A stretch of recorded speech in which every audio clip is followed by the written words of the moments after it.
Bueno, buenas tardes. La verdad que sois unos héroes porque un sábado por la tarde con la que está cayendo fuera, en lugar de estar echándose una siesta, estar aquí para escucharnos es muy de agradecer y sobre todo con este ambiente musical que tenemos. Bueno, esto va a ser una cosa un poco extraña porque tenemos a Emiliano que es arqueólogo, estoy yo que hablo de comida, que voy a hablar de la comida y su relación, la comida a lo largo de la historia y su relación con lo que comemos hoy en Jumilla, en los bares y en nuestras casas. Y tenemos a Eva que va a hablar del futuro, o sea que vamos a ir desde los 100.000 años antes de Cristo a de ahí en adelante a ver qué pasa, ¿de acuerdo? En realidad el guión está basado en un artículo que escribió Emiliano, un magnífico artículo que se titula Los vinos de la comarca de Jumilla, 5.000 años los contemplan. Entonces, Emiliano, si te parece, empiezas tú. ¿De dónde viene eso de que 5.000 años nos contemplan? ¿Qué pasa? ¿Ya bebían vino hace 5.000 años? Sí, efectivamente, así es. Hace 5.000 años ya bebían vino, ya elaboraban y bebían vino. Ahora veremos cómo y por qué y dónde, pero así es. Jumilla es el sitio donde tenemos los restos más antiguos encontrados dentro de una denominación de origen en España de elaboración y consumo de vino. Pero, como muy bien decía Paxi, nos tenemos que remontar al Paleolítico. En el Paleolítico no bebían vino, pero sí el hombre es colector, cazador y recolecta bayas. Va recolectando muchas bayas, porque como muy bien nos dirá luego Pachi, la ingesta de carne diaria nos lleva a enfermar. Necesitamos vegetales, y entre ellos las bayas. Y las bayas del vino, lo observaron, o sea, de la uva, perdón, observaron que una baya que se comen las avispas, que se comen los pájaros, que se comen los conejos, no debe ser mala. Y entonces empezaron a recolectar bayas de vitis, de las variedades de vino que había, porque tenía que haber empezado por la glaciación. Cuando se produce la glaciación en Europa, las plantas le tienen también miedo al frío. Y entonces se desplazan, parece una tontería, pero se desplazan. Hay un artículo de un autor inglés que ha calculado que un bosque se desplaza en 5 años, avanza 2 kilómetros. Hay que tener desocupo, pero bueno, el hombre lo ha hecho así. Ha calculado que se desplaza. Entonces, cuando está toda la glaciación en Europa, todos los hielos en Europa, las plantas se refugian alrededor del Mediterráneo. Y esa es nuestra gran suerte, que aquí es donde tenemos la mayor variedad de uvas, de vitis, para poder elaborar vino, pasas, comerla como fruto, y tenemos una gran variedad de uvas. El hombre del Paleolítico eso lo conoce, porque es primitivo, pero no es tonto. Entonces él observa y va recogiendo bayas de uvas, entre ellas la vitis vinifera, la que luego nos dará el vino.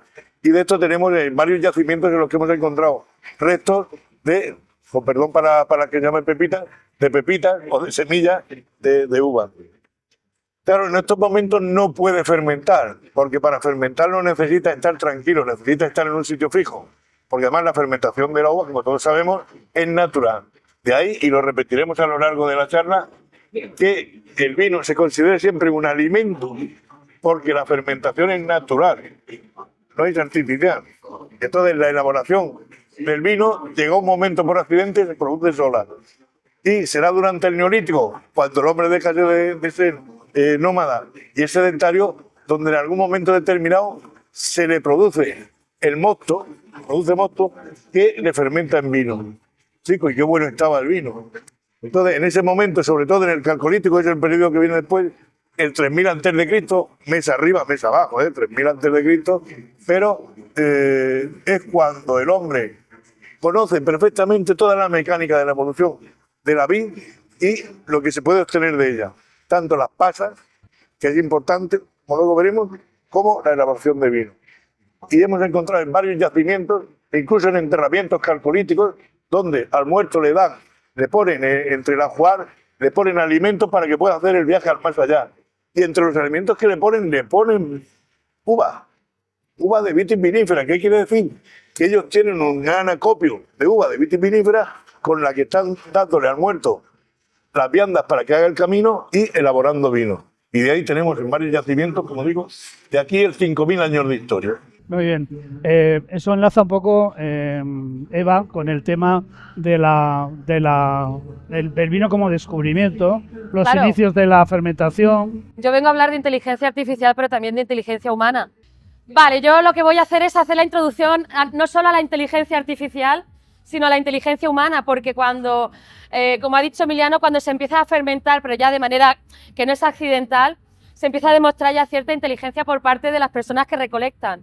Y entonces es un desarrollo muy avanzado de lo que es la civilización, porque es la base de la gastronomía, no solo como vino, alimento, sino de otros productos en la gastronomía, que también pasan por fermentaciones. Bueno, rápidamente, vamos a resumir. Si vamos a ir, nos vamos a ir hasta las 6 de la tarde. Bueno, estamos en la prehistoria, ¿de acuerdo? Entonces, ha dicho antes Emiliano que los pobladores de esta zona, otra vez se ha ido, de esta zona de Jumilla, igual que los de muchos otros puntos de Europa y del mundo, son cazadores-recolectores. Quiere decirse que se alimentan exclusivamente de lo que cazan, es decir, de lo que pescan y de lo que recogen en el campo. Lo digo esto específicamente porque sabéis que hay ahora una manía con la dieta paleolítica, que parece que consiste en comer sobre todo proteína animal, y eso un poco es una falta de conocimiento, porque además recientemente ha habido investigadores que han demostrado que los cazadores-recolectores tenían una gran ingesta de vegetales en su alimentación. No solo bayas, frutos del bosque, tubérculos, es decir, muchísimos alimentos vegetales, ¿vale? La agricultura se descubrió hace 10.000 años. Aquí estamos hablando del calcolítico hace 3.000 años, ¿vale? Pero antes seguro que estos antecesores nuestros comían algo que hoy comemos nosotros. Si nos vamos ahí a Casa Sebastián, seguro que tiene un plato de esos hoy mismo. Conejo. El conejo es una especie autóctona de la península ibérica. Se cree que nació... Hola. Se cree que nació... Sí, se oye. Sí. Se cree que nació entre 100.000 y 50.000 años antes de Cristo. O sea, fijaos el tiempo que llevan los conejos aquí. Pero en fin, una carne, como digo, que hoy forma parte de la gastronomía jumillana en varios platos de los que luego hablaremos. Mundo ibérico, compañero Emiliano. Seguimos avanzando a lo largo de la historia. El mundo ibérico es en la época, sobre todo en el Levante español, es la edad de oro de la cultura ibérica, que es, todos conocemos la Dama de Elche, ¿no? Lo que pasa es que, como siempre se ha estudiado Grecia, siempre se han estudiado las culturas orientales, a la península ibérica y sobre todo la cultura ibérica, que es equiparable a la cultura etrusca, por ejemplo, anterior a los romanos, no se le ha prestado la atención debida. Pero una vez que se han empezado los estudios, y aquí tenemos uno de los yacimientos más extensos del Levante español, con obras que equiparan a la Dama de Elche, como son los jinetes de Coimbra o los jinetes de Jumilla, como digo, son grandes consumidores de vino. De hecho, ellos tienen, imitando todo el menaje, toda la vajilla griega, porque los griegos, aquí voy a hacer un paréntesis más, ¿por qué en el restaurante ponemos 3 copas para consumir? Si con una a lo mejor nos sobra. Eso es una herencia griega. Los griegos, donde bebían agua no bebían vino, y donde bebían vino no bebían leche ni bebían agua.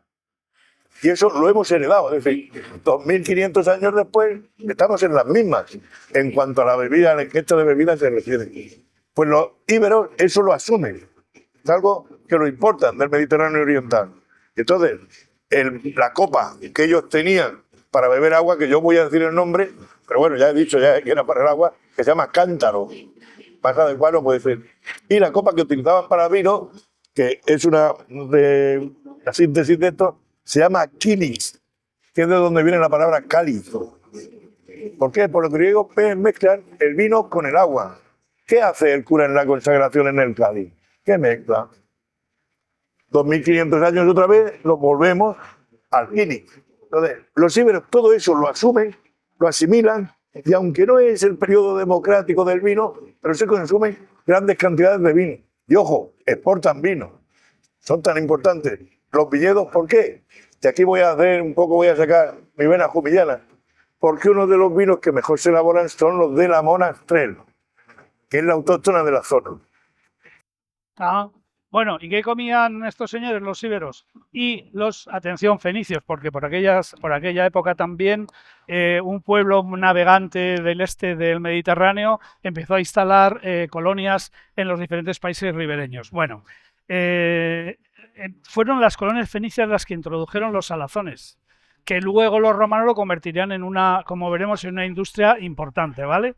Salazones que son los que nos comemos hoy, luego hablamos de ello.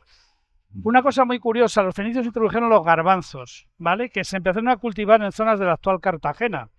Fue el padre de Aníbal, Amílcar, el que introdujo el cultivo de garbanzos para poder alimentar a sus tropas de manera barata y fácil, porque los garbanzos, como sabéis, tienen mucha proteína vegetal, ¿vale? Y como a los fenicios les encantaban los garbanzos, los romanos los odiaban, porque eran el enemigo, ¿de acuerdo? Lo típico. Tanto es así que había un personaje en las puertas de Roma que se llamaba, lo tengo que leer porque esto es Pultafagónides, que era un esclavo fenicio que lo tenían allí con cara de tonto, esa es la clave, que lo tenían allí comiendo garbanzos y eso les daba mucha risa a los romanos, ¿vale? Bueno, muchas elaboraciones, muchos platos que hoy se comen en Jumilla, vosotros lo sabéis mejor que yo, tienen una base de garbanzos. Más tarde, al hablar de ollas y pucheros, haremos un repaso. Pero esta cuchara tan rica se la debéis a Amílcar Barca, un señor que vivió hace 2250 años. En fin, el caso es que al llegar a la península, los fenicios se encontraron con un animalito muy abundante, que ya hemos hablado de él, el conejo.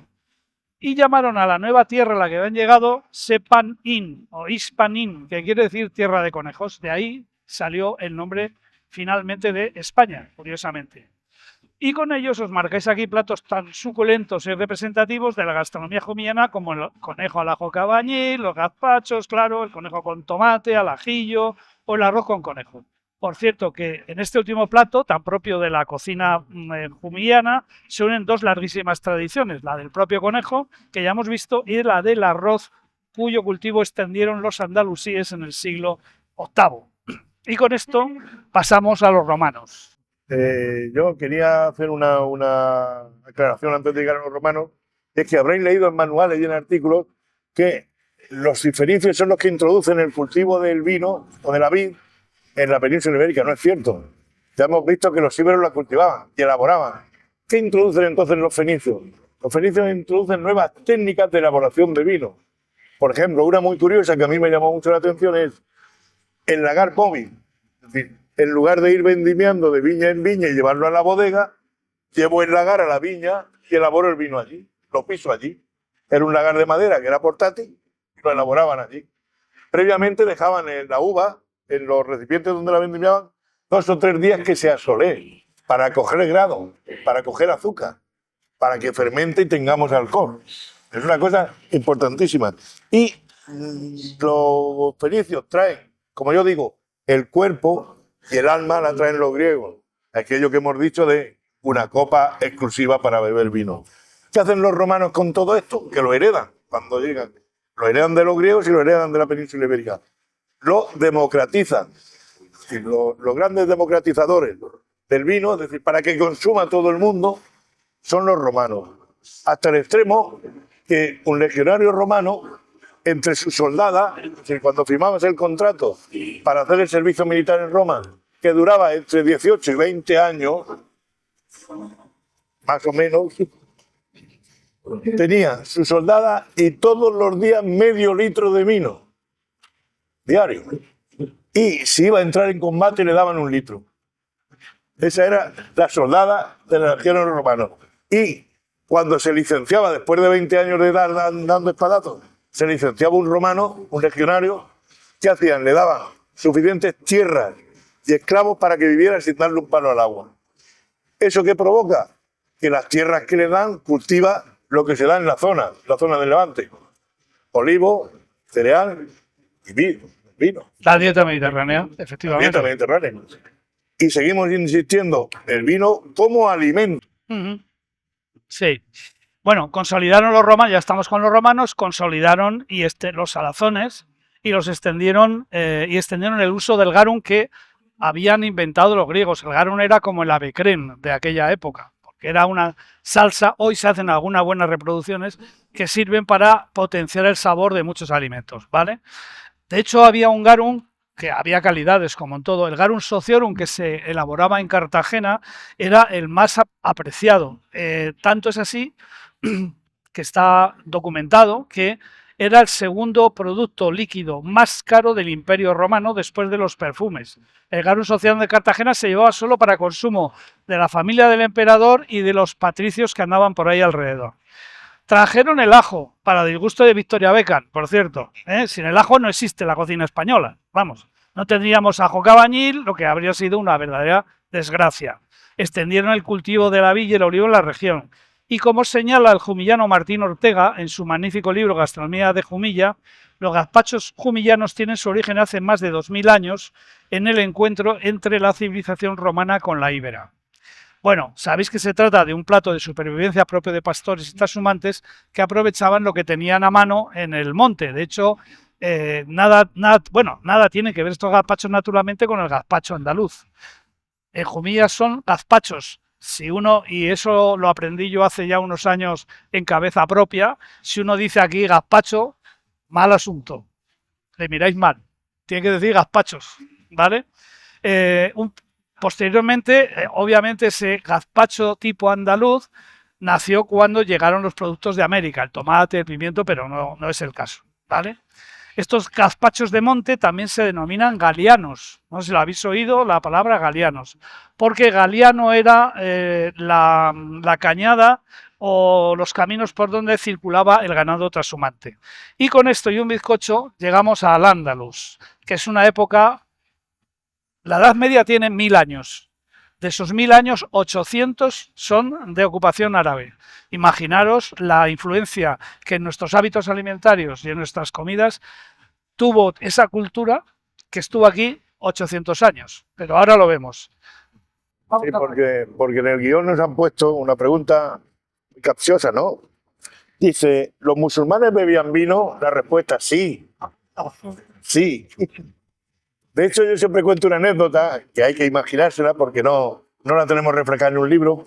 Y es que cuando vienen los jefes almohades, porque ya los reinos de Taifa están siendo comidos por los reinos cristianos y piden ayuda a unos bereberes que son pastores de camellos del norte de África, que no saben ni escribir la palabra vino, no saben si es con H o sin H, y vienen a la península ibérica. Y cuando se encuentran con el rey Lobo, el rey de Murcia, Ben Hud, y le dicen, es que vosotros bebéis vino que lleva alcohol. Y el rey Lobo le pregunta, es que vosotros no bebéis. Por lo mismo, porque en el mundo de Al-Ándalus el vino es un alimento. De los 4 ríos que tiene el Edén, el paraíso árabe, los 4 son de agua, leche, miel y vino. El 4.º río es de vino. Por lo que estamos diciendo, el vino tiene más tradición, más historia que la propia nación de Dinamarca, por decir un ejemplo. Entonces, en el mundo islámico se consume. Y, de hecho, los manuales de gastronomía árabe, entre los ingredientes, llevan el vino. Sí que son grandes consumidores de pasas, como frutos, pero son grandes consumidores de vino. Y, lógicamente, en la Edad Media, el mundo cristiano, ¿qué decir? Que lo bendice el vino, ¿no? Porque es la sangre de Cristo. Por aquello de que tenemos que ensalzarlo como algo que quita mucha hambre. Quita muchísima hambre. Eva, tu turno. Bueno, vamos a hablar de lo que a mí me trae aquí. Cuando yo hago maridajes, hago mi trabajo en el restaurante, yo hablo de aromas. Y en el Al-Ándalus los aromas es cuando se empiezan a reconocer. Ellos crean muchas cosas y crean la apreciación por los aromas, por los perfumes. Es cuando ya empezamos a ver aromas. El vino tiene aromas, tiene un perfil, tiene identidad, sirve para diferenciar a unos de otros. Y es entonces cuando ya empezamos a notar, este vino huele a una cosa, huele a otra, y así vamos a ir cogiendo los perfiles propios de cada una de las variedades. Cuando yo trabajo en el restaurante con una botella, un jumilla u otra botella de jumilla también, lo que voy a conseguir es diferenciarlos a través de los aromas. Luego, a partir de ahí, tenemos una ciencia tremendamente profunda en la que vamos a hacer un poquito de hincapié, pero cuando tengamos las copas llenas, ¿vale? Así que os hago un paréntesis y me esperáis a la copa. Enseguida llegaremos, no os preocupéis, a la merienda. Bueno, y aquí sí que esto ya es el desmadre, ¿de acuerdo?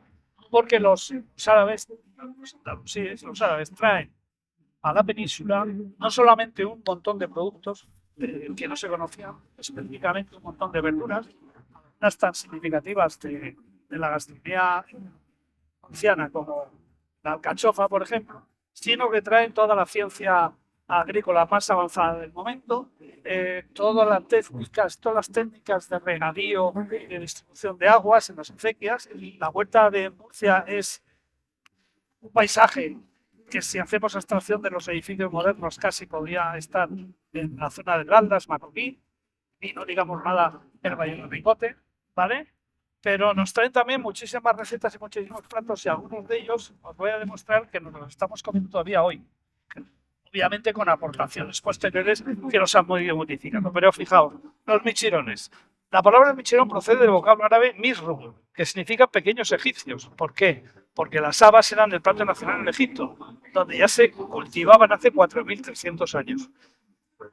Hay un dicho muy divertido que tiene lugar con las habas, que dice: eres más tonto que una mata de habas. Supongo lo habéis oído. Yo llegué a Murcia hace 30 años y no lo había oído en mi vida, y se lo escuché a un amigo, a un compañero en el periódico, me partí de risa. Bueno, pues es una cita bíblica. Es una cita bíblica. Relata el gran libro que Jesús le preguntó a una mata de habas si iba a tener hijos. La mata le dijo que no, o eso creyó Jesús, y a los 9 meses tuvo 15 hijos. No sabemos quién fue el tonto, si Jesús o la mata de habas, pero nos lo podemos imaginar. Bueno, los autores michirones tienen como antecedente un plato de la cocina andalusí llamado baisar, el guiso de habas secas, que obviamente, seguro ya estáis pensándolo todos, se hacía sin los sacramentos del cerdo, que añadieron después los cristianos para dejar claro que lo eran y que la Santa Inquisición no les tocará las narices o otra cosa. La aletría. Yo no había oído nunca hablar de esa palabra hasta que llegué aquí, la aletría. Los fideos que proporcionan platos tan clásicos como, bueno, es una palabra atrilla, o palabra árabe, un auténtico localismo murciano, porque en ningún otro lugar de la península se habla de aletría. Los pistos proceden, sí, el tomate y el pimiento que llegaron en el 56, ¿vale? Proceden también de la evolución andalusí. La coronilla era un pochado de carne y verduras con predominancia de la berenjena. Bueno, la berenjena, era consumida por los cristianos al principio de la invasión como un arma de destrucción masiva de los árabes. Eso está documentado en algunos, porque los cristianos morían como chinches cuando comían berenjena. ¿Qué pasaba? Que no la conocían, no sabían cómo se había de cocinar, ¿no?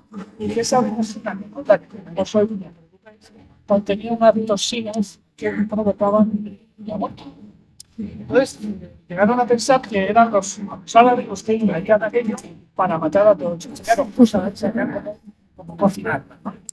Las gachas ricas, el plato de judilla, son platos de supervivencia procedentes de esa época. Cuando yo llegué aquí, yo soy de Burgos, llegué aquí a Murcia y empecé a ver que aquí había 4 cosas, todo lo que hacíamos se ponía con López, hacer migas, no entendía nada. No pasa nada. Y me costó un par de años entender por qué. Tiene un libro de antropología. Porque los huertanos, cuando llovía, lo celebraban, porque era tan raro que lo celebraban. ¿Y cómo lo celebraban? Con lo que tenían a mano, que era cosa muy magra. Una sardina, unas uvas. ¿Cómo lo guiaban todo eso para que tuviera algo de sustancia? Hacían medio. De ahí viene la costumbre. Sí, ¿vale? Bueno, la olla bufarrás, antecedente de nuestro plato con pelotas, por cierto, que los árabes nos enseñaron a cocer las albóndigas, margarita, en la mayoría de España, las albóndigas se hacen guisadas.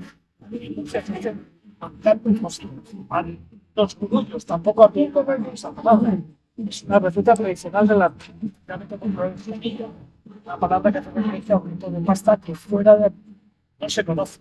Bueno, porque aquí hay resumir lo dulce, por supuesto, todo un universo de dulce, lugares extensos, pantanos, zapatos, la base del churro, los sequillos, los mazapanes, todo eso se lo debemos a estos que han venido por aquí. ¿Seguimos? Seguimos. Bueno, antes vamos a una nota que se me ha olvidado decir antes con el mundo islámico. Hay un fulano que se llama Ziriat, que viene huyendo de Damasco porque lo quieren matar y busca su refugio en Córdoba. Él es músico, gastrónomo, hace 1000 cosas. Es el que crea el primer conservatorio de música de Europa. Lo crea en Europa, Ziriat. Y como es un gran gastrónomo, él defiende la teoría de que las copas de madera o de metal transmiten sabores que no deben a los líquidos. ¿Y qué inventó? Las copas de cristal. Introduce la copa de cristal en la dieta. Y ahora saltándonos ya al siguiente periodo, que sería el segundo siglo de oro que tenemos en el Levante español, que son los siglos XVI y XVII. Esta, la producción de vino que se está exportando, que se está llevando a todos sitios, porque el vino, como decimos, del Uva Monastrell, es el que mejor aguanta sin acidarse, por el cuerpo que tiene, por la consistencia, y se está desmontando, se hacen desmontes de piedemonte, para valga la redundancia, por no decir oripié, es que se llama oripié en castellano. Van desmontando para poner viñas en secano. Esta es la producción de vino que se hace, que el encargado de recaudar los impuestos en aquellos tiempos, que la iglesia, dice, vosotros tenéis que pagar diezmos. Pero mire usted que el vino, no, ustedes tienen que pagar diezmos. Y entonces, es a partir de estos siglos cuando se empieza a comercializar de una forma casi industrial el vino y empiezan a pagar impuestos. Que eso es importante. Y lo que es importante también, lo que les digo, se empieza a cultivar en secano. ¿Por qué se cultivaba antes el regadío? Porque había cosas que no se podían perder. Era el cereal que se regaba y el vino que se regaba. Porque eran dos alimentos fundamentales. No podemos estar sin las cachamigas, es decir, no podemos hacer sin harina, no podemos hacer pan, y sin vino no podemos mantenernos. Entonces, a partir de este momento, se pone también en secano. En estos siglos XVI y XVII se produce, digamos, la llegada de la gran cantidad de productos que vienen de América, digamos, la segunda gran revolución alimentaria de este país. ¿Qué va? Pues aquí, igual que tenemos un gran despliegue de alimentos nuevos y un descubrimiento de la gastronomía, en el vino digamos que se implanta lo que es la calidad. Hemos visto el vino en todas sus facetas, pero además ahora tenemos el hecho de que se hacen vinos de cierta calidad. Se va dándole la personalidad del sitio de donde se produce y le vamos dando identidad. O sea, vamos a saber que eso está bien hecho porque está hecho aquí. ¡Ay, perdón! ¿En bajo yo? Vale. Así que al final lo que vamos consiguiendo es ahora cuando se miden parámetros en el vino. Vamos viendo si este es mejor que el otro y vamos haciendo comparativas entre los vinos. La suerte que tenemos es que hoy en día se vuelve a recuperar estas cosas como algo que forma parte de la personalidad del vino. Se hacen estudios del vino, se hacen estudios de la planta, se van haciendo estudios muy exhaustivos de la climatología y cada añada afecta mucho al vino, así que digamos que ahora la calidad, ahora está todo extremadamente medido, pero entonces digamos que se pusieron las bases de lo que hoy en día sería no solo un vino de calidad, sino un vino por encima de los demás. Ahora ya, sigamos. Es que luego con el vino realmente vamos a entender todo lo que yo estoy comentando. Bueno, pues en esta época nos llega todo lo que viene de América, con cierta tardanza en algunos casos, porque los tomates tardaron en ser consumidos porque se consideraba en principio una planta...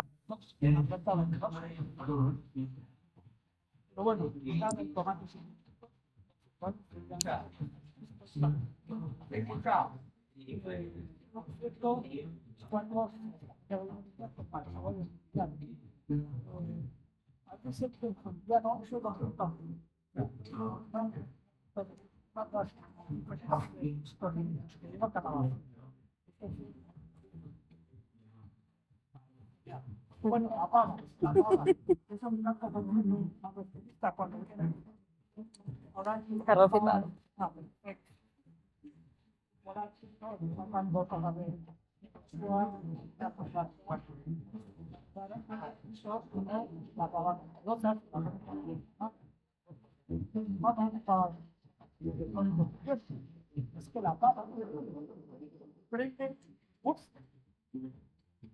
denunciar otra vez.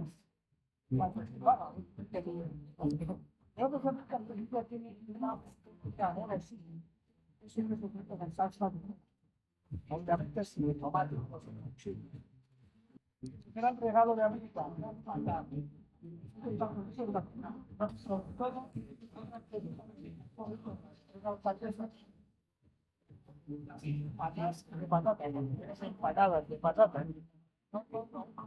Se nota que vienes de fuera. Sí. Finalmente las patatas con una forma que acaban, podríamos ir hasta en esto llegamos al siglo de oro. El siglo de oro para Jumilla también, que es un momento, como muy bien decía Eva, llega un momento en estos siglos en que se diferencia la calidad de los vinos. Además, se tiene muy presente. Y eso ha llevado incluso a un error histórico. En el Jumilla, el vino bueno, el vino de la Monastrell, se reservaba para exportación, que se vendía más caro, y hay acuerdos, porque eso lo regulan mucho los municipios, hay acuerdos en el que dice, hay que comprar vino para las tabernas. ¿Por qué? Porque es un vino de peor calidad. ¿Y el vino bueno dónde va? Tenemos documentación, sobre todo a partir del siglo XVII, XVIII y XIX, de bebedores ingleses que están buscando vino Monastrell, vino de uva Monastrell, para ponerlo en la flota que tienen los británicos en el Mediterráneo. Porque aquí no hay ron. Y a la tropa, como hacían los romanos, eso también lo hacían los franceses, en la tropa llevan la dieta vino. Le dan vino. Y entonces están comiendo, y eso luego volveremos sobre el tema, para ver la denominación de origen. Los ingleses están comprando vino en esta zona. Además lo están pagando bien para montarlo en los barcos ingleses. Y la calidad, por eso digo que lleva al error histórico de que dice, es que Jumilla compraba vino de fuera y no producía. No, mire usted, comprábamos el vino malo para las tabernas. Por lo que hemos dicho, porque muy bien ha dicho Eva, es que ya sabemos distinguir lo bueno de lo malo, lo excelente de lo no tan excelente. Y es así lo que ocurre a lo largo del siglo XIX. Y luego, como decía Pachi, el gran boom del vino de Jumilla es que en el siglo XIX, a mediados del siglo XIX, el ataque de la filosera a los viñedos franceses, en Jumilla apenas se ve afectada. Esto aquí tuve yo un tropezón una vez dando una charla, porque dije, los terrenos jumillanos son pedregosos y la filosera tiene los pies delicados y no puede andar de cepa en cepa. Saltó un señor allí y dice, ¿dónde ha sacado usted esa información? Menos mal que recordaba la cita y dije, mira, de fulano de tal. Entonces, ¿qué hicieron? Los franceses se vinieron, familias enteras de vinateros, de bodegueros, a instalarse en Jumilla para producir vino y mantenerlo en los mercados franceses. ¿Esto qué hizo? Otro boom, como vimos en el siglo XVI, de terrenos que se dedicaban a otros cultivos a poner viña, y el desmonte de los oripiés, o el pie de monte, como queramos, a poner viña ya en las laderas de los montes. Es decir, cualquier sitio que fuese cultivable, allí se ponía viña. ¿Por qué? Porque el vino se vendía sí o sí. Claro, nosotros, como dice Emiliano, hemos tenido que tener un aire de supervivencia nuevo, la resiliencia del viñedo. Estamos hablando de que nuestra viña sabe sobrevivir, sabe cómo hacerlo y tirar para adelante. Tenemos suelos maravillosos, propensos a que la vid crezca como quiera y que hagamos lo que queramos con el resto de vinos en Europa. Pero claro, nosotros tenemos que pensar a día de hoy cómo extrapolamos eso a nuestro día a día, y lo hacemos a través de la sostenibilidad. Si nosotros cuidamos del viñedo, él sabe cuidarse solo, pero si lo cuidamos y hacemos que todo gire para que no se desaproveche nada, para que la sostenibilidad esté ahí, podemos conseguir que el vino sea algo más, aparte de un alimento o un elemento de unión, sino una filosofía. El vino es algo más y son emociones. Si nosotros trasladamos la resiliencia de la viña a ese vino, vamos a poder tener algo mucho más bonito que beber, algo con mucha más personalidad, que es lo que vamos buscando. Si los vinos se diferencian entre sí, será porque cada uno tiene una identidad, y esto le añade un grado más a esa identidad. Bueno, se produce la gran revolución alimentaria. Y esta no es de las mejores. Vamos de la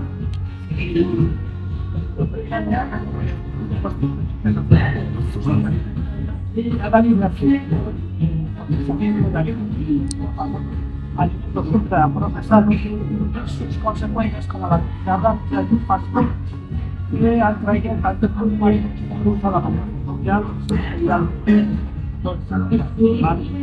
pero eso sí, la parte positiva es la parte positiva para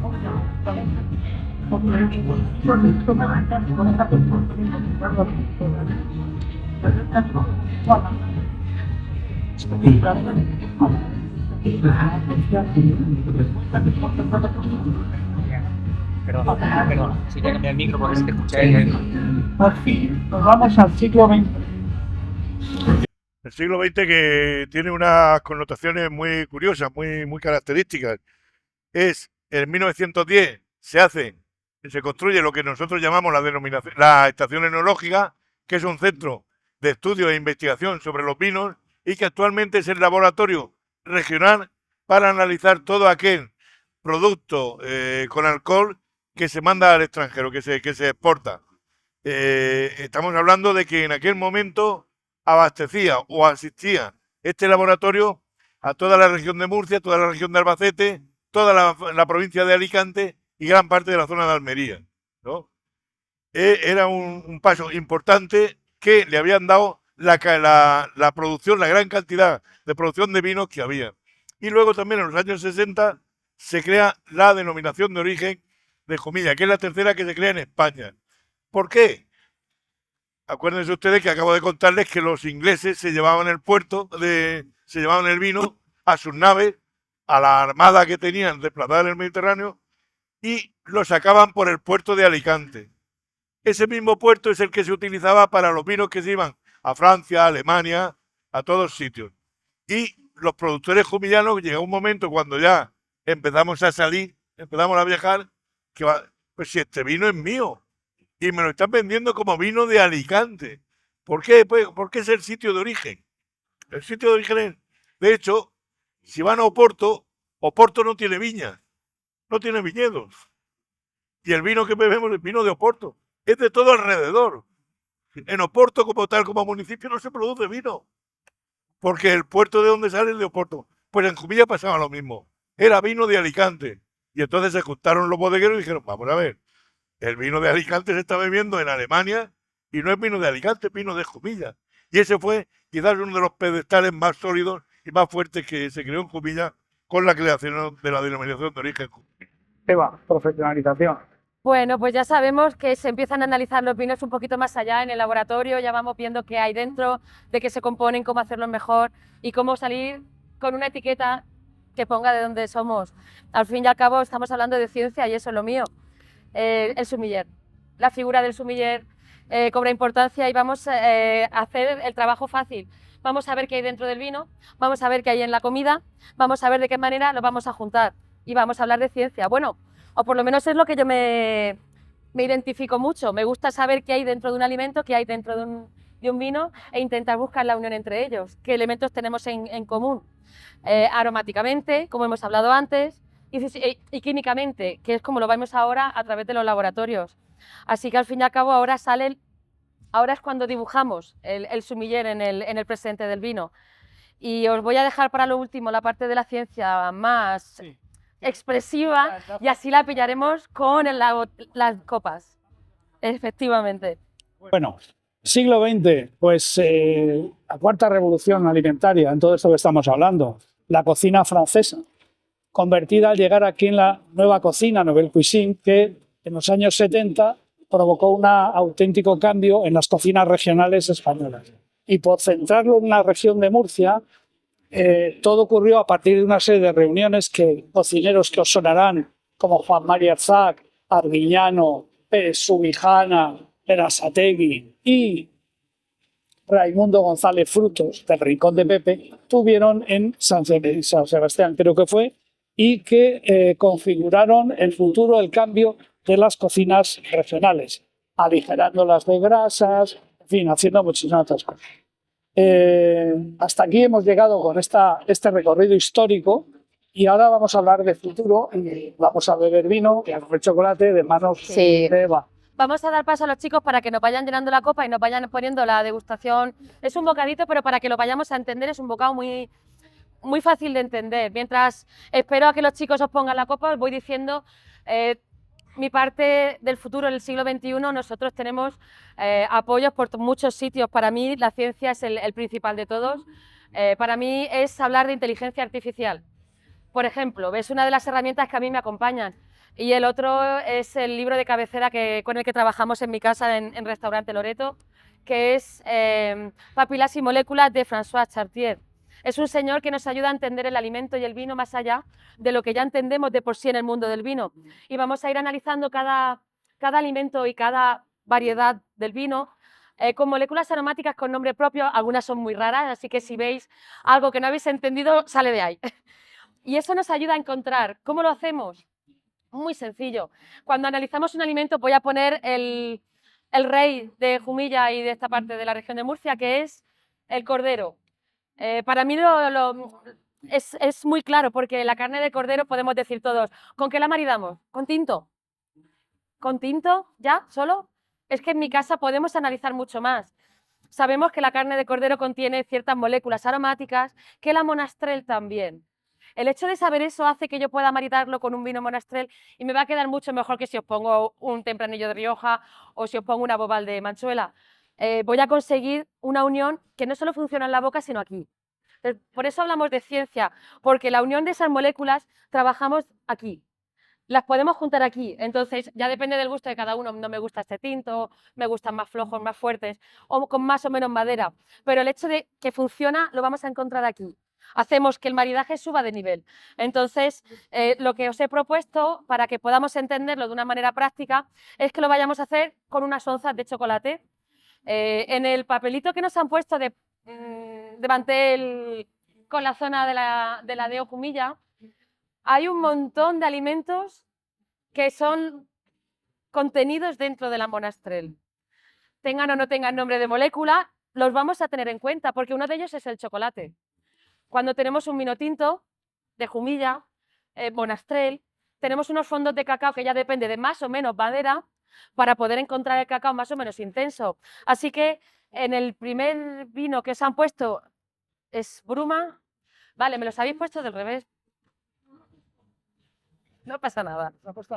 Bueno, podemos ir de atrás, o sea, de adelante a atrás. Pero vamos, si pasan los chicos con la otra, lo vamos a entender mucho mejor. Porque vamos a entender. Sí, necesitaremos blanco con el que han servido ahora, pero con el siguiente va el chocolate negro. Me gustaría.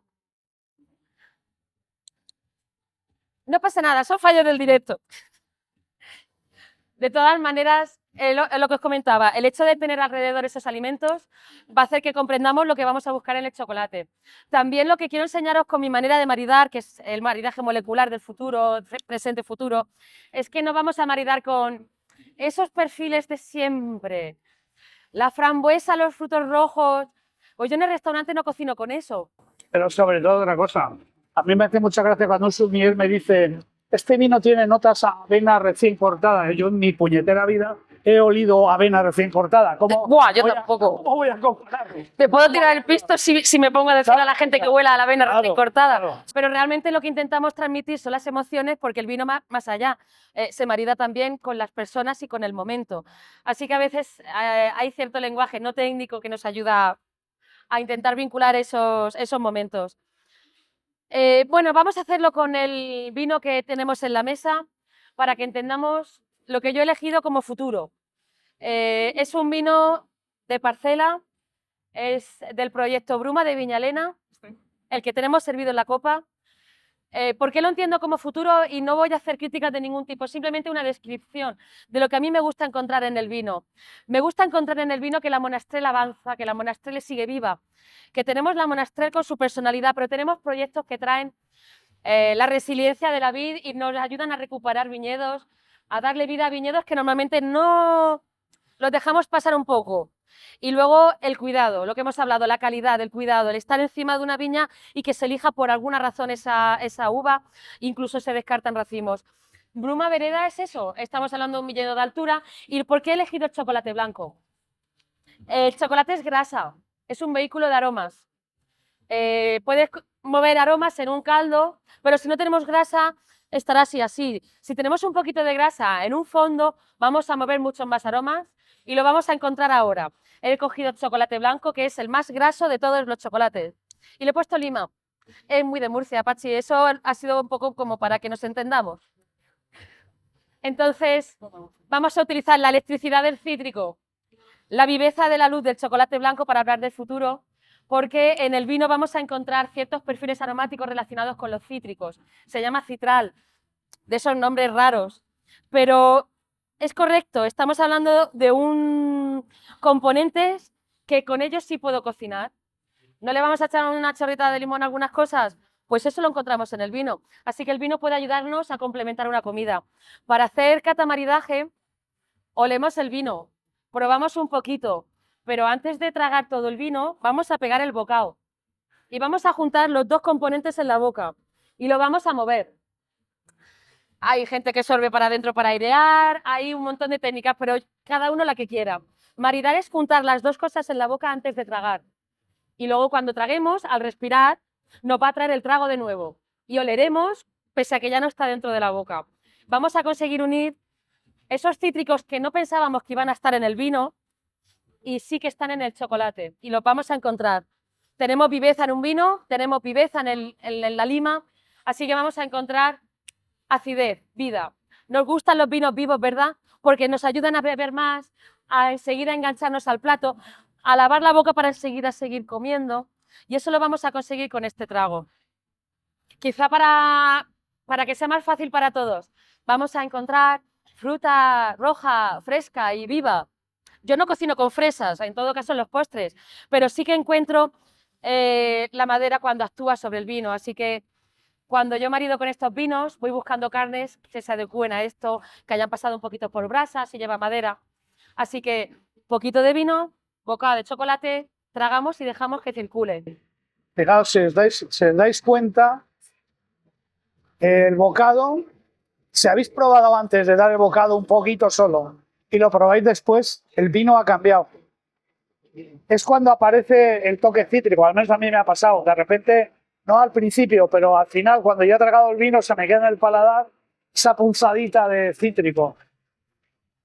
Tiene que quedarse el cítrico, porque lo estoy acentuando con el vino. Claro. Porque pensamos, el vino tiene acidez. Vale, cuando está verde también tiene acidez. Pero es que el vino tiene acidez propia, que forma parte de la uva y la necesitamos para que el vino tenga vida. Si no hay acidez, no tenemos nada. Pero es que esa acidez además nos la transmite el suelo porque tenemos una falsa sensación de acidez por nuestro suelo. Tiene salinidad. Dices, ¿cómo es posible que el vino sea salado? No es salado, pero nos da unos recuerdos que es propio de nuestro suelo. Entonces, nos acentúa la salivación, nos acentúa la acidez y nos hace que nos limpie la boca y queramos seguir comiendo. ¿Sabéis ese mito que hay fuera de Murcia de los que, iba a decir no somos, de los que no éramos murcianos? De que los murcianos le ponen limón a todo y a la carne, porque la carne antiguamente estaba podrida, era mala. Cuentos chinos, no lo creáis. El limón he descubierto que es un gran saborizante. Cualquier chorro de limón en cualquier plato de comida, sea un guiso de carne, un guiso de caza, una sopa, de repente lo levanta todo. Y os voy a dar un truco que descubrí. Si además cogéis un limón y lo congeláis entero, tal cual está, o una naranja, lo congeláis, cuando esté congelado, rayáis la piel y la potencia de ese limón se multiplica por 1000. Es brutal. Yo eso se lo pregunté a un amigo que es químico y me dijo, claro, los aromas del limón están contenidos, los aromáticos están contenidos en unas glándulas, en una especie de pequeñas células que al congelar se cristalizan, es decir, se convierten en frágiles y cuando rayas se rompen, se libera toda la capacidad aromática. Hacer esa prueba que no os cuesta nada un día y veréis qué diferencia. Interesante. Vamos a viajar al pasado. Me está entrando hambre y todo, fíjate. Yo lo hago bien. Ahora te apetece una merendica buena. Bueno, vamos a ir un poco al pasado porque, aunque le hemos dado la vuelta, vamos a comprender. Ahora vamos a donde venimos. He elegido este vino porque tenemos madera, está presente.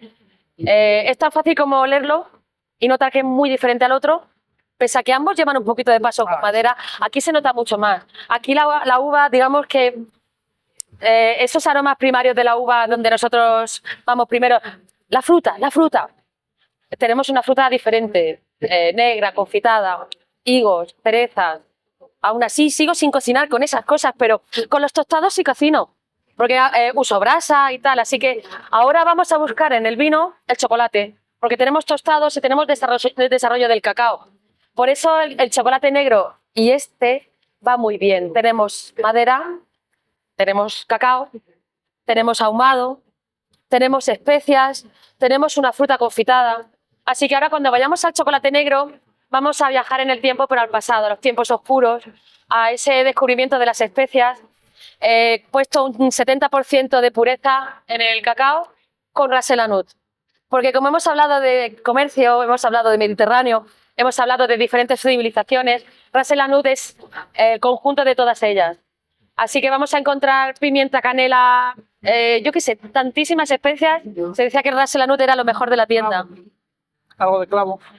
Claro que sí. Lo mejor de la tienda era lo que sobraba de cada cajita donde iba cada especie, lo juntaban todo y decían, pues aquí el mix. Ahora se hacen Ras el Hanout de calidad, entonces no es un mix de especias, sino es un Ras el Hanout de calidad. El mismo sistema, cedemos el vino. Yo lo estoy moviendo en copa porque así conseguimos que todo salga antes.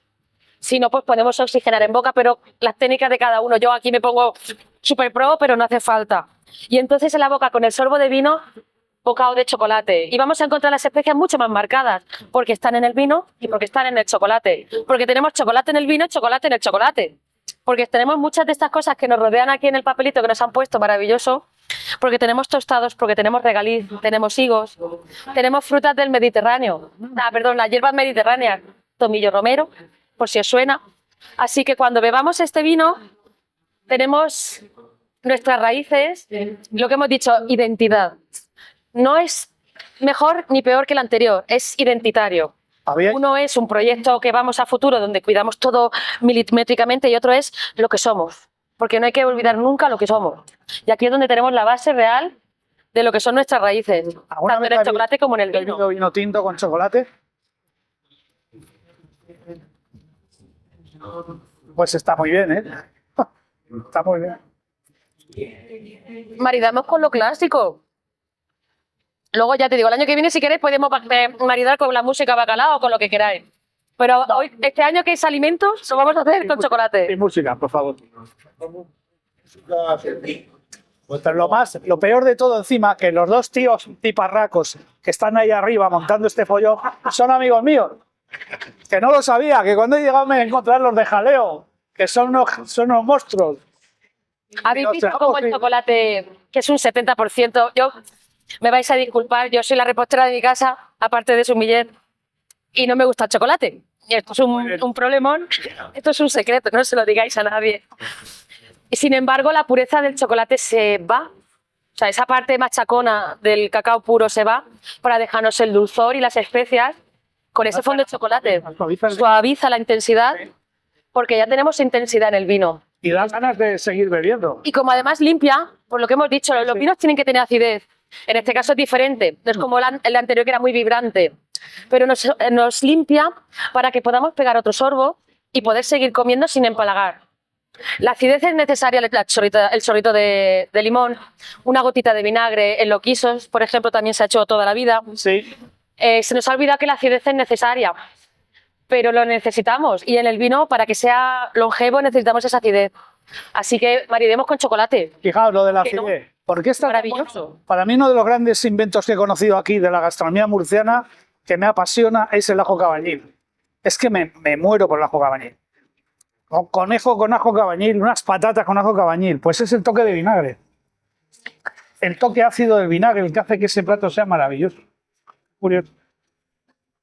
Los ingleses, como comen los hombres, ¿qué vamos a hacer? utilizan un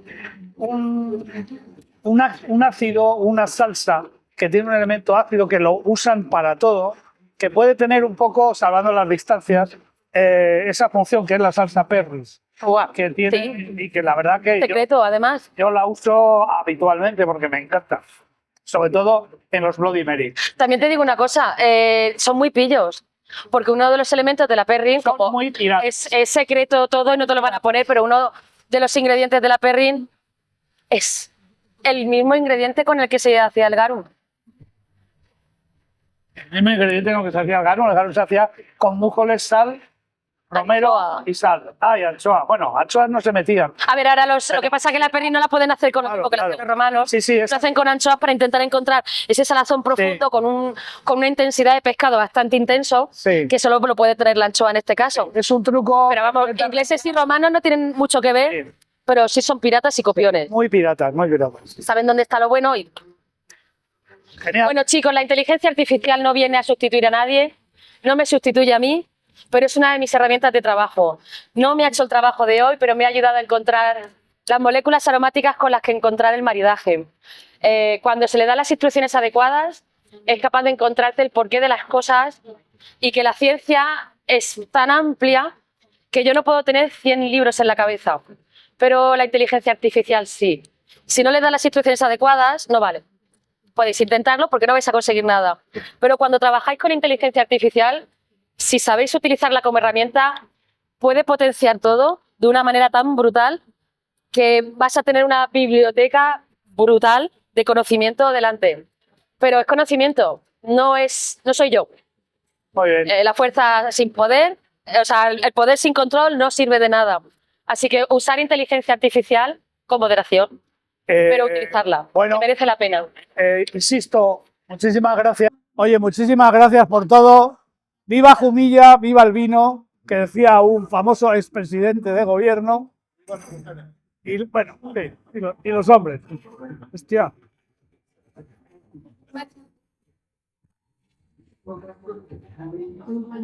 Muchas gracias.